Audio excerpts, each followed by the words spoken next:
With more Lieutenant Colonel Ralph Peters, who's a Fox News strategic analyst. Ralph, good to see you tonight. And so, hi, Megyn. As we're all focused on Iraq, and day by day we see this ISIS take more territory, and we see more and more Americans get out of that country, where do we stand on Iraq tonight? Well, Iraq has come apart. No one is going to put Humpty Dumpty together. Secretary Kerry and the State Department need to get with reality. I mean, it's just this dream that somehow there's going to be a coalition of Sunnis and Kurds and Shias that's going to save Iraq. Iraq is over. It's done. Finished. Basta. So concentrate on America's interest, not on the al-Maliki government, the Baghdad government's interest. What is in America's interest? What's the answer to that? The answer is to prevent the emergence of the first terrorist state in world history. This ISIS has a clear goal, and they're well on their way to achieving that goal of establishing a caliphate spanning much of Syria, much of Iraq, and it would be a terrorist state. So it's absolutely criminal that this president has done nothing and is still doing nothing. And oh, by the way, this gesture, Obama, as you know, Megyn, he doesn't really like to make hard decisions. He likes to make gestures. So sending 300 U.S. advisors to Iraq cannot make a difference, but it certainly can put our people in harm's way for nothing.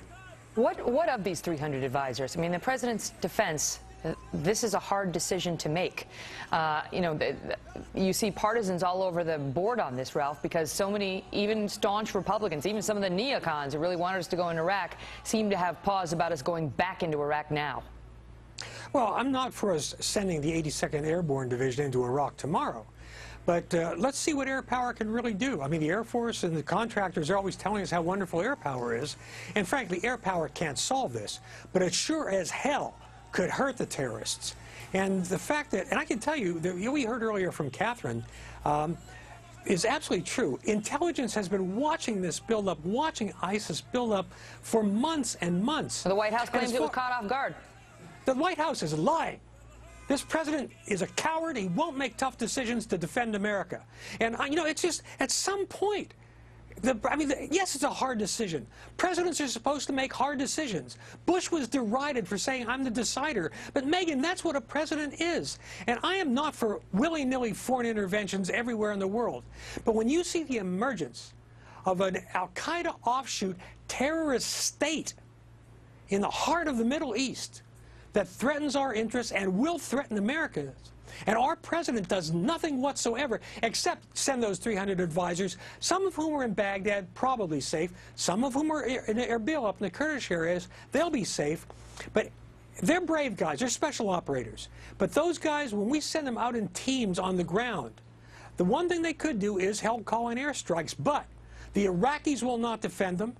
They don't have the numbers and strength to defend themselves. And mark my words, if ISIS were able to grab one or several of our special operators, and they will try, if they were able to, our guys aren't going to get the gentle treatment Bergdahl got from the Taliban. No, ISIS will go for beheading videos as recruiting tools. I mean, the whole thing's a mess. Ralph, it's an absolute mess. If we don't do anything, and if ISIS continues on the move, where do they go next? Why should we believe they'll be satisfied with their caliphate in Syria and Iraq?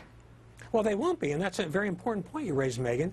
Their dream is of a universal caliphate, and they will push on. It will certainly push on into Jordan. It will push into Lebanon. They'll continue to try to expand, but the grim poetic justice here is that the financiers from ISIS really have come from the Gulf states and from Saudi Arabia. And they've thought that they could buy their way off, be safe by funding it.